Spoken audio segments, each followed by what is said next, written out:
श्रीमद्भागवत महापुराण के 5वें स्कंध का 24वां अध्याय। राहु आदि की स्थिति, अतलादि नीचे के लोकों का वर्णन।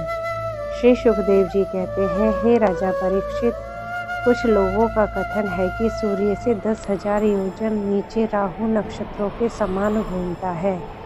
इससे भगवान की कृपा से ही देवत्व और बृहत्व प्राप्त किया जाता है। स्वयं यह सिंही का पुत्र असुर अधम होने के कारण किसी प्रकार इस पद के योग्य नहीं है। इसके जन्म और कर्मों का हम आगे वर्णन करेंगे। सूर्य का जो यह अत्यंत तपता हुआ मंडल है, उसका विस्तार 10,000 योजन बतलाया जाता है।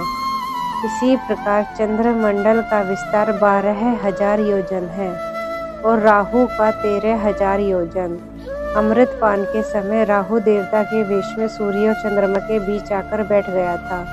उस समय सूर्य और चंद्रमा ने इसका भेद खोल दिया था। उस वैर को याद करके यह अमावस्या और पूर्णिमा के दिन उन पर आक्रमण करता है। यह देखकर भगवान ने सूर्य और चंद्रमा की रक्षा के लिए उन दोनों के पास अपने प्रिय आयु सुदर्शन चक्र को नियुक्त कर दिया है। वह निरंतर घूमता रहता है, इसलिए राहु उसके असह्य तेज से उद्विग्न और चकित चित्त होकर मुहूर्त मात्र उनके सामने टिककर फिर सहसा लौट आता है। उसके उतनी देर उनके सामने ठहरने को ही ग्रहण कहते हैं। राहु से 10,000 योजन नीचे सिद्ध, चारण और विद्याधर आदि के स्थान हैं। उनके नीचे जहाँ तक वायु की गति है और बादल दिखाई देते हैं, अंतरिक्ष लोक है। यह यक्ष, राक्षस, पिशाच, प्रेत और भूतों का विहार स्थल है। उसके नीचे 100 योजन की दूरी पर यह पृथ्वी है, जहाँ तक हंस, गिद्ध, बाज और गरुड़ आदि प्रधान पक्षी उड़ सकते हैं, वहीं तक इसकी सीमा है।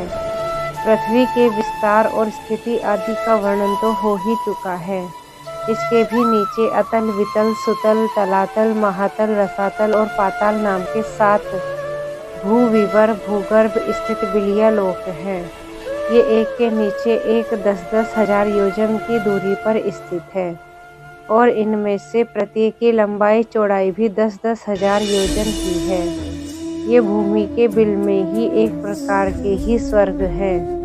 इनमें स्वर्ग से भी अधिक विषय भोग, ऐश्वर्य, आनंद, संतान सुख और धन संपत्ति है।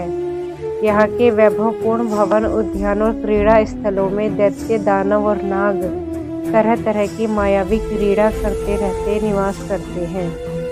वे सब गृहस्थ्य धर्म का पालन करने वाले हैं। उनके स्त्री पुरुष, बंधु बांधव और सेवक लोग उनसे बड़ा प्रेम रखते हैं और सदा प्रसन्नचित्त रहते हैं। उनके भोगों में बाधा डालने की इंद्र आदि में भी सामर्थ्य नहीं है। हे महाराज, इन बिलों में मायावी मैं दानव की बनाई हुई अनेक पुरियों शोभा से जगमगा रही हैं, जो अनेक जाति की सुंदर सुंदर श्रेष्ठ मणियों से रचे हुए चित्र विचित्र भवन, परकोटे, नगर द्वार, सभा सदन, मंदिर, बड़े बड़े आंगन और ग्रहों से सुशोभित हैं, जिनकी कृत्रिम भूमियों, फर्शों पर नाग और असुरों के जोड़े और कबूतर, तोता, मैना आदि पक्षी किलोल करते रहते हैं। ऐसे पाताल अधिपतियों के भव्य भवन उन पुरियों की शोभा बढ़ाते हैं। वहाँ के बगीचे भी अपनी शोभा से देवलोक के उद्यानों की शोभा को मात करते हैं। उनमें अनेकों वृक्ष हैं, जिनकी सुंदर डालियाँ फूलों के गुच्छों और कोमल कोपलों के भार से झुकी रहती हैं तथा जिन्हें तरह तरह की लताओं ने अपने अंग पाश से बांध रखा है। वहाँ जो निर्मल जल से भरे हुए अनेक जलाशय हैं, उनमें विविध विहंगों के जोड़े विलास करते रहते हैं। इन वृक्षों और जलाशयों की सुषमा से उद्यान बड़ी शोभा पा रहे हैं। उन जलाशयों में रहने वाली मछलियाँ जब खिलवाड़ करती हुई चलती है, तब उनका जल हिलता है। साथ ही जल के ऊपर उगे हुए कमल, कुमुद, कुवलय, कंकार, नीलकमल, लाल कमल और शतपत्र कमल आदि के समुदाय भी हिलने लगते हैं। इन कमलों के वनों में रहने वाले पक्षी अविराम क्रीड़ा कौतुक करते हुए भांति भांति की बड़ी मीठी बोली बोलते रहते हैं, जिसे सुनकर मन और इंद्रियों का बड़ा ही आह्लाद होता है। उस समय समस्त इंद्रियों में उत्सव सा छा जाता है। वहाँ सूर्य का प्रकाश नहीं जाता, इसलिए दिन रात आदि काल विभाग का भी कोई खटका नहीं देखा जाता।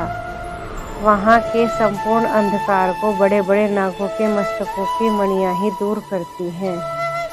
इन लोकों के निवासी जिन औषधि रस, रसायन, अन्न, पान और स्नान आदि का सेवन करते हैं, वे सभी पदार्थ दिव्य होते हैं। इन दिव्य वस्तुओं के सेवन से उन्हें मानसिक या शारीरिक रोग नहीं होते तथा झुर्रियाँ पड़ जाना, बाल पक जाना, बुढ़ापा आ जाना, देह का कांतिहीन हो जाना, शरीर में से दुर्गंध आना, पसीना चूना, थकावट अथवा शिथिलता आना तथा आयु के साथ शरीर की अवस्थाओं का बदलना, ये कोई विकार नहीं होते।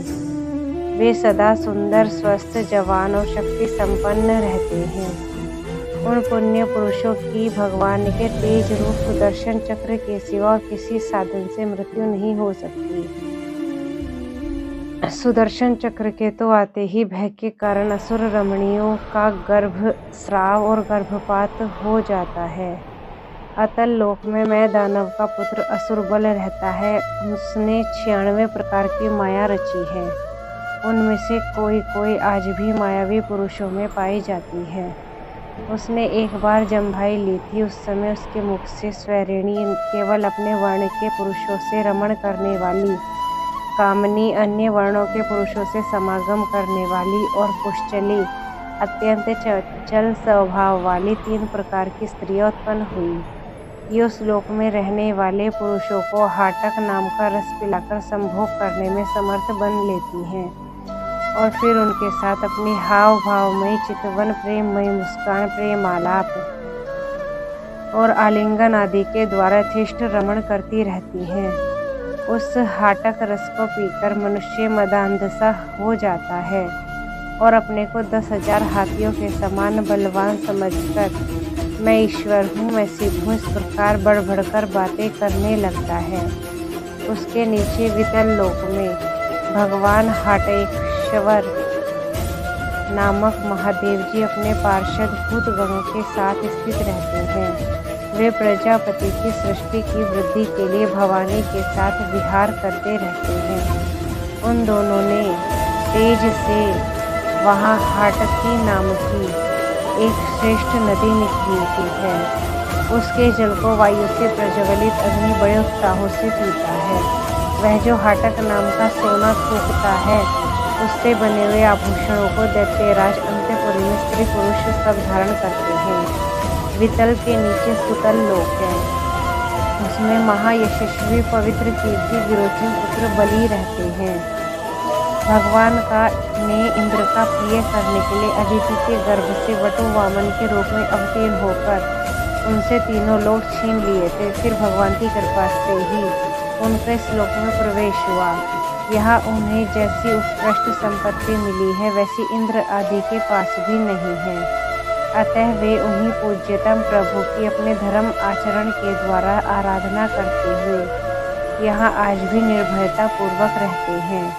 राजन, संपूर्ण जीवों के नियंता व आत्मस्वरूप परमात्मा भगवान वासुदेव जैसे पूज्यतम पवित्रतम पात्र के आने पर उन्हें परम श्रद्धा और आदर के साथ स्थिर चित्त से दिए हुए भूमि दान का यही कोई मुख्य फल नहीं है कि बलि को सुतल लोक का ऐश्वर्य प्राप्त हो गया है।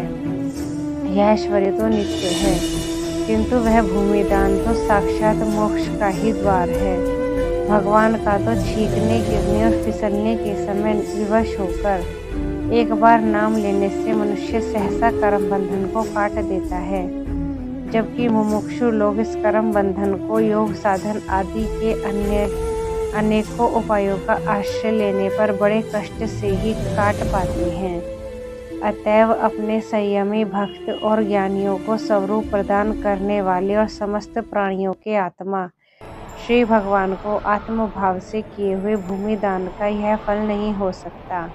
भगवान ने यदि बलि को उसके सर्वस्व दान के बदले अपनी विस्मृति कराने वाला यह माया में भोग और ऐश्वर्य ही दिया, तो उन्होंने उस पर यह कोई अनुग्रह नहीं किया। जिस समय कोई और उपाय न देखकर भगवान ने याचना के छल से उसका त्रिलोकी का राज्य छीन लिया और उसके पास केवल उसका शरीर मात्र ही रह गया।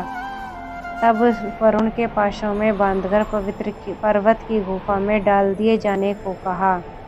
तब उसने कहा, खेद है, यह ऐश्वर्यशाली इंद्र विद्वान होकर भी अपना सच्चा स्वार्थ सिद्ध करने में कुशल नहीं है। इसने सम्मति लेने के लिए अनन्य भाव से बृहस्पति जी को अपना मंत्री बनाया, फिर भी उनकी अवहेलना करके इसने श्री विष्णु भगवान से उनका दास्य भाव न मांगकर उनके द्वारा मुझसे अपने लिए ये भोग ही मांगे।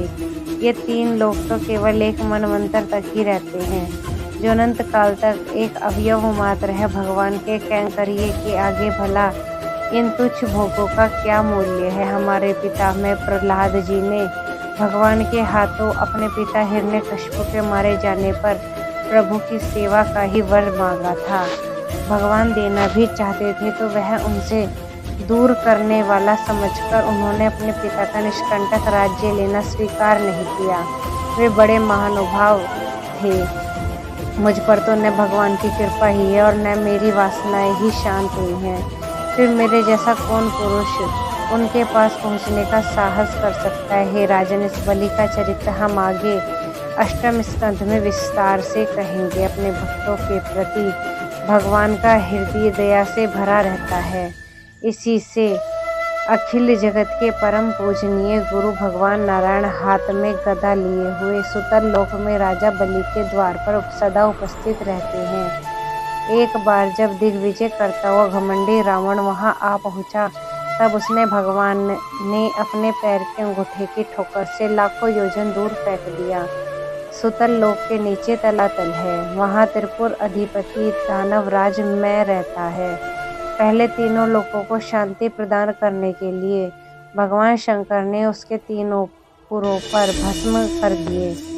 फिर उन्हीं की कृपा से उसे यह स्थान मिला। वह मायावियों का परम गुरु है और महादेव जी के द्वारा सुरक्षित है, इसलिए उसे सुदर्शन चक्र से भी कोई भय नहीं है। वहाँ के निवासी उसका बहुत आदर करते हैं। उसके नीचे महातल में कद्रू से उत्पन्न हुए अनेक सिरों वाले सर्पों का क्रोधवश नामक एक समुदाय रहता है। उसमें कुहक, तक्षक, कालिये और सुषेण आदि प्रधान हैं। उनके बड़े बड़े फन हैं। वे सदा भगवान के वाहन पक्षी राज गरुड़ जी से डरते रहते हैं, तो भी कभी कभी अपने स्त्री, पुत्र, मित्र और कुटुंब के संग से प्रमत्त होकर विहार करने लगते हैं। उसके नीचे रसातल में पणी नामक दैत्य और दानव रहते हैं। ये निवात, कवच, काले और हिरण्यपुरवासी भी कहलाते हैं। इनका देवताओं से विरोध है। ये जन्म से ही बड़े बलवान और महान साहसी होते हैं, किंतु जिनका प्रभाव संपूर्ण लोकों में फैला हुआ है, उन श्री हरि के तेज से बल अभिमान चूर्ण हो जाने के कारण ये सर्पों के समान लुक छिपकर रहते हैं तथा इंद्र की दूती शर्मा के कहे हुए मंत्र वर्ण रूप वाक्य के कारण सर्वदा इंद्र से डरते रहते हैं। रसातल के नीचे पाताल है। वहाँ शंख, कुलिक, महाशंख, श्वेत, धनंजय, धृतराष्ट्र, शंखचूड़, कनवल, अश्वतर और देवदत्त आदि बड़े क्रोधी और बड़े बड़े फनों वाले नाग रहते हैं। इनमें वासुकी प्रधान हैं। उनमें से किसी के 5, किसी के 7, किसी के 10, किसी के 100 और किसी के 1000 सिर हैं। उनके फनों की दमकती हुई मणियाँ अपने प्रकाश से पाताल लोक का सारा अंधकार नष्ट कर देती हैं। राधे राधे।